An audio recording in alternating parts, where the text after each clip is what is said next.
Okay. Today is an interesting day. Today is they're all a little bit interesting. They're all a little bit different. Yeah. We're talking about a couple of things today, right? Yes.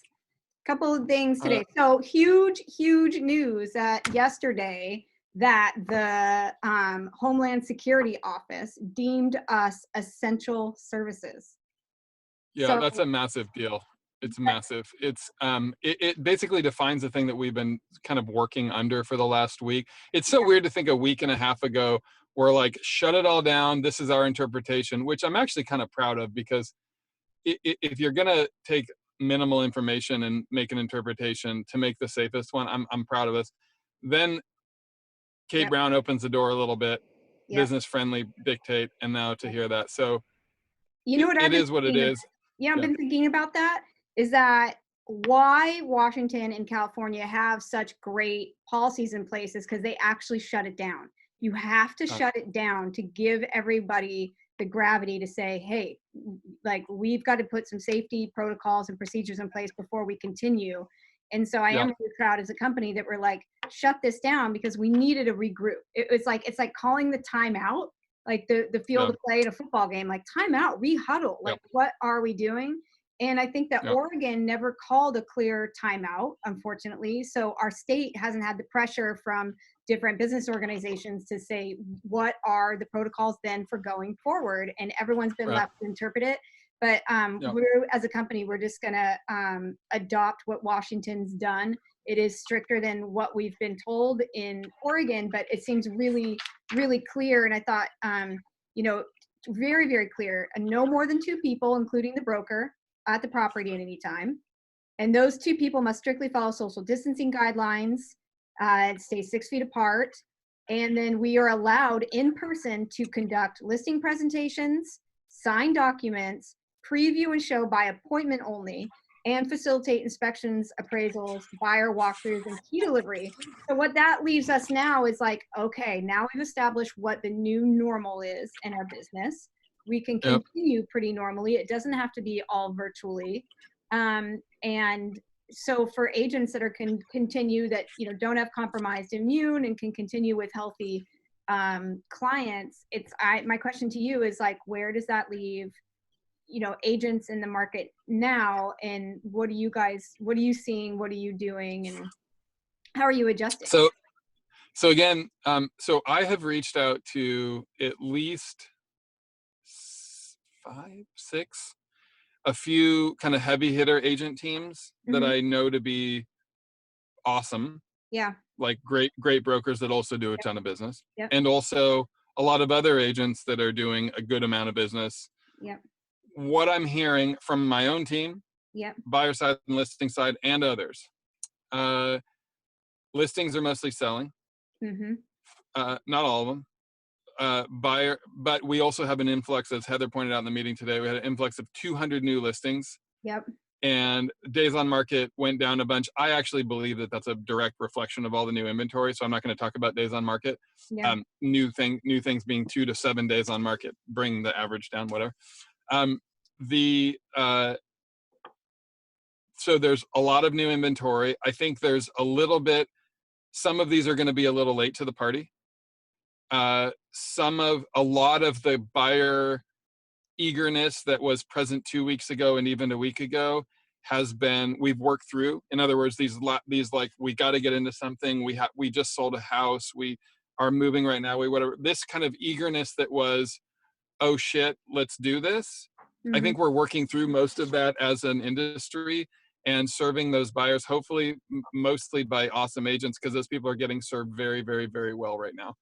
We are serving them. Then the next round is, cool, what's our pipeline look like? And I think everybody had a similar sentiment in the meeting today, and it's what I'm hearing from others, which is the pipeline's lighter. Like, it's not totally dry, but it's certainly lighter. The buyers that are there and present right now in the pipeline, the 14 or the 27 or the 6 or the 2, or depending on who, how big your team is and what you've been doing, that buyer pipeline and those are real numbers I've heard from people. Mostly are the on-hold buyers. They have job insecurity, they have financial insecurity, they have emotional insecurity, they have various other reasons it just kind of makes sense. Like, we're just on hold. If the right property, if the little bit of this. However, this job is always about, and I don't want to be so fucking crude about it, but this job is about finding the willing. And if this pipeline of buyers is not the willing, then they become what we call our 50s. Like, they're the upcoming, they're our pipeline. They're for what's going to happen in the next couple of months as things settle out. They will be next. So who's the right now? And that's a good question. And I'm working to answer that. And I think everybody's working to answer that. Who's the right now? Yeah. And some of those listings I think make sense, and I can answer that question. But from a buyer standpoint, who's the right now? I think the answer to that is stabilized job people. So people in healthcare, people with teachers, whatever, people with, professional level jobs that aren't, that have them and aren't at risk. And unfortunately, there's going to be portions of the market that were buyers a week ago or 2 weeks ago and aren't today. And we lost one, and I've heard of others, but I don't think it's going to be this big wave of, like, 20% or 50% of the market's going away. They're all losing their jobs. That's actually not what's going. So you can speak to the, you can speak to market data. Unemployment numbers were at 9%. Right before that they released all the stimulus packages, up from 3 or 4%. Yeah. So I mean, that's definitely going to affect, and we've talked about this. I mean, a month ago, 35 offers on a house. I'd never seen that before in any market I've ever been in. That just wasn't sustainable. So we are starting to get those buyers through. I think one of the things, I'm just thinking, one of the reasons that we're seeing buyer pipeline is that there's been a lot of confusion about, is the market open? Can I transact? Is this an essential service? There's not been any clarity on, is this the right time to get into the market? Or am I going to be shooting myself in the foot as a seller if I go out to look right now? I mean, I know a lot of clients that were worried that, okay, I'm going to find something, and then something's going to happen in 2 weeks from now that's going to change the circumstance, and I'm going to be left holding the bag. And so I think that's, there's the uncertainty and not having clarity. And now that we've got much clearer guidelines, I'm interested to see if that kind of helps readdress the pipeline issues. I'm interested in learning in the next week or two. I think we're going to answer the question that you just posed, or the assumption that you just made is, there is a lot of question about, can we transact? And I think that that's an assumption. I wouldn't co-sign that. I wouldn't say that right now I think that that's the case. I would say that might be the case. And I think we're going to find out in the next week or two. To your point, the way to find that out is to educate your fucking people, is to educate them, inform them, connect with them, and offer them real information. This is the way to do that. I'm developing a newsletter right now that I'm going to send to people, and I just never do this, and it's going to be my entire database. And it's big enough that I need a little table of contents at the beginning so that people aren't overwhelmed. Like, this is what you're going to see here. Jump to the section that pertains to you. For landlords, for renters, for mortgages, stuff that we have on the front page of Living Room, on the COVID site, as well as all kinds of stuff. And I'm excited to do it. I've been working on it for a couple of days. I'm excited to get it out to people. I want to share it. And I think what's going to happen, it's going to anybody that is what you just suggested, which I agree. My intuition tells me there's a lot of that in the market too. We just haven't proven it yet. That there's a lot of people out there that are going, and there's enough I don't know that it's cool, push that aside. If we create an informed yes or no about real estate, like if I had my druthers, I would be able to sit in front of every person in my database once a month for 20 minutes and discuss their now, their future, and their long-term real estate plans for a 3-minute discussion. It'd be like a doctor's visit. It'd just be we do a monthly checkup. How's your financial and real estate health? And we do it every month. If I had my druthers, I'd do that.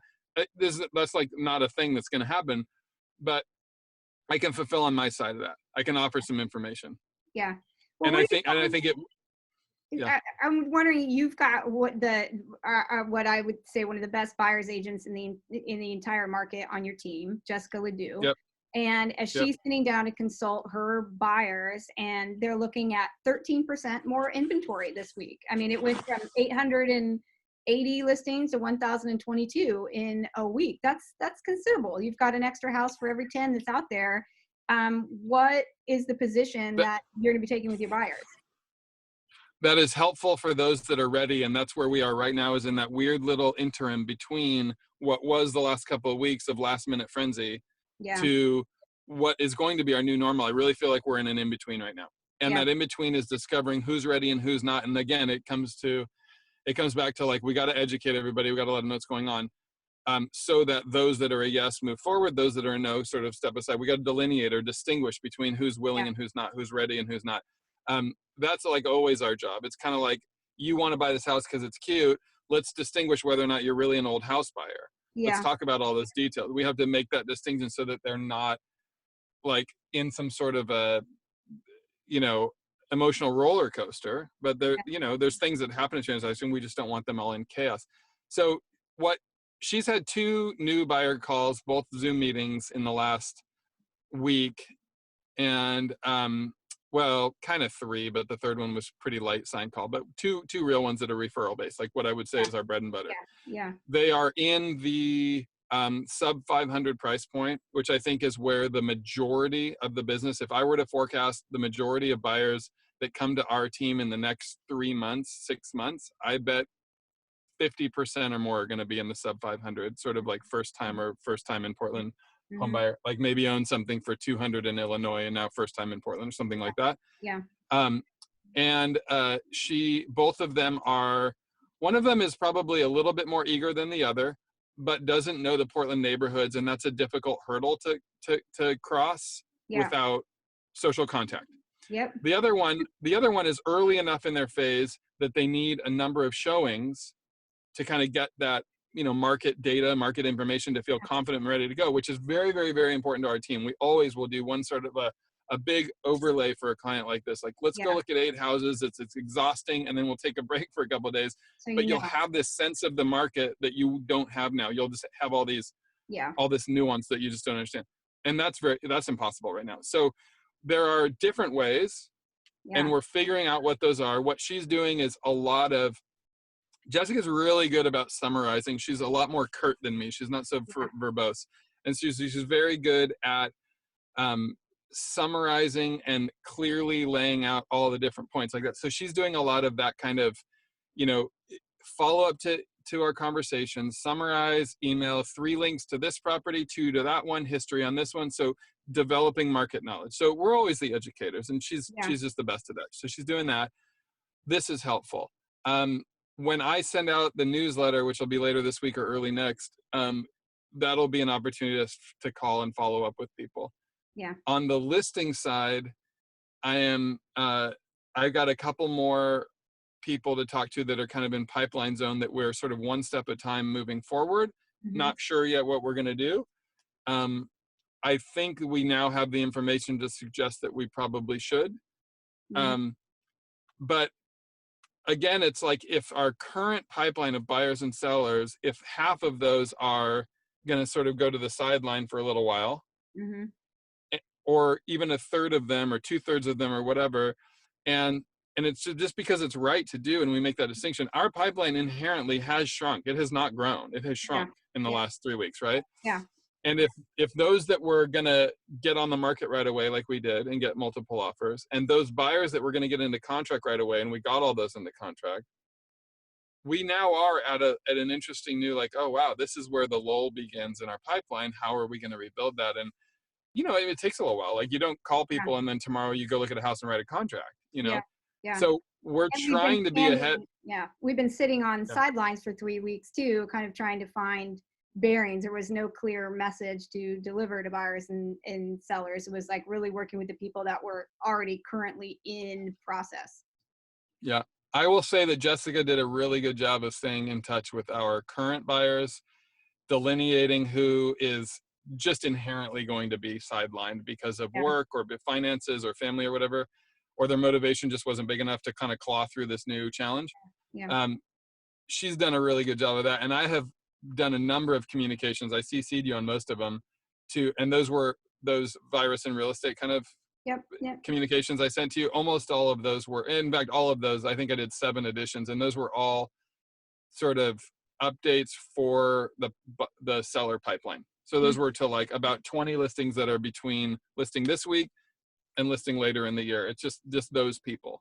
So one of the And things I'd love to ask you about, I mean, we've talked about this before a little bit, just balanced market, you know, it's like, oh no, we won't have as much buyer demand. And for me, I'm like, oh, like sighing a bit of relief, because there were just, that just was, there's too many buyers. It wasn't even driving up price anymore. It wasn't really even affecting like the outcome for sellers. It was just tough for buyers. we just need inventory. Yeah, absolutely. We needed inventory so badly. So coming into a more balanced market, I feel like is really good news for buyers. And hopefully, I mean, we'll see if they'll, if, you know, confidently come back in, and then agents will see their pipelines again too, of those buyer calls and people kind of assessing the new normal and being like, okay, there's actually inventory I'm seeing that looks interesting. Interest rates are still low. You know, still need a place to live. Yep.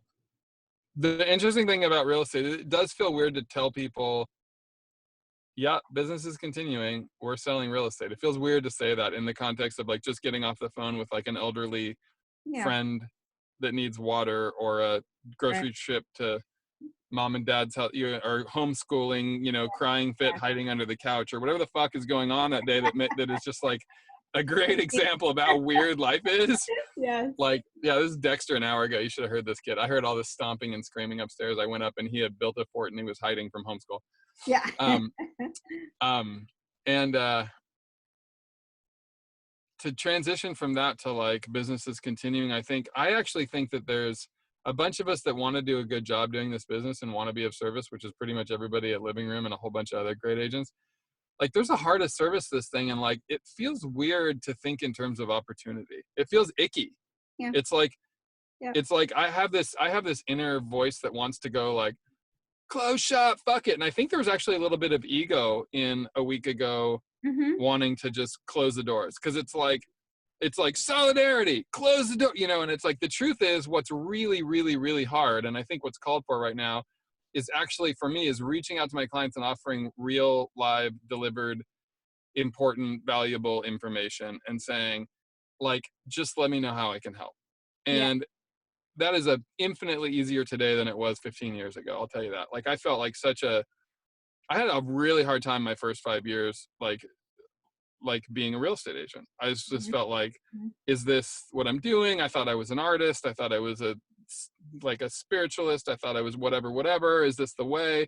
And like, well, I have this more humility about it today than I've ever had in my life. It's like, dude, this is just my little piece of the world that I like try to lead in and try to help. And it's just like, it has to do with real estate. It's infinitely not important, and it's infinitely valuable and important. It's just like neither one. Yeah. Just being the right size is saying, like, I don't know, I'm just a real estate agent to a whole bunch of people. And like, maybe there's 1,000 people in the world that would say like, yeah, he's badass and we want his help and he can help us. And like, of those people, maybe like 3% of their lives have to do with real estate. And inside that little 3% of their lives, I just want to be like of service. Yeah. The highest service. And then outside of that, it just doesn't fucking matter. It's just fucking real estate. Yeah. Yeah. But within that, there's a real humility, and there's a lack of humility when I'm like, oh, I want to be something more than that. Well, that's just like wanting to be like unique and special. The truth is, this is where I am right now. Yeah. And what's needed right now is not people questioning their identity and wondering, is this too much? And is that what's needed right now is people being very, very, very clear. Hey, this is what I do. I deliver groceries. I fix cars. I change oil. I sweep front doors. I deliver mail. I like sell real estate. Like, how can I help? Yeah. And that has hit me like it's never hit me before in the industry. This morning I woke up and, you know, after getting the news from from the Homeland Security yesterday, I was like, okay, here we are. And I think it's the first time that I just felt like everything ground down for me. And I was like, okay, you know, my brokerage, the house, our industry is not on fire.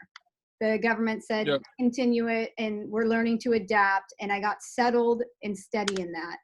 And the minute I woke up, I was like, oh my gosh, I had gotten an email 2 days ago about foster kids who are stuck in homes and they really need things. And all of a sudden I realized, man, I've been so caught up in my house on fire I've forgotten that there's actual real need, and not that I have forgotten, but that like I all of a sudden I was like, it freed up space, I guess, for me to get Yeah. back to Yeah. larger than Right on. service to my agent, service to myself, and riding my bike into work today. I was thinking Homeland Security says that we're essential services, and then I'm passing tent after tent on the riverfront, and I'm like, if we can mobilize our country to get Homeland Security to talk about what's essential or not, like, well, then let's start talking about, the people that, Houseless population. That's right. yeah. So anyway, it's really coming down to me and starting to just like, how can we be of service? And I got on the phone today with insurance agents, and like, we've got some maintenance vans not in use. Can we loan those out? Can we mobilize those? What can we do in our community to really help? Because it's Yep. what's needed. We need to show up in lots of different Yes. ways. And you're right, not fighting the identity or worrying about where we're This is the beauty. where we're at. I love it. I interpret what you said as like, for me, it is very, very, very similar. I just think that's fucking beautiful. So here's the thing. Yeah, real estate. Cool. Check. Keep going. End of fucking conversation. Yeah. That right. part of my life that is real estate, check. Yep. So within that, kill it. Yep. Serve, ask how to help, reach out, connect, do whatever you're going to do. Do it. Yep. And then move on, because there's all this other life. And that A lot of other stuff. and that thing about like not getting all of my identity or purpose or meaning or whatever the fuck out of one thing, like out of work or out of one hobby or whatever, is like really a powerful lesson. Like only in my old age, only in my like middle 40s am I like kind of fucking finally coming to terms with this, which is like, yeah, dude, life is really, really, really big. There's all these different elements. So anyway, yeah, I've known you deliver for 30 groceries, years. help out, do what you can.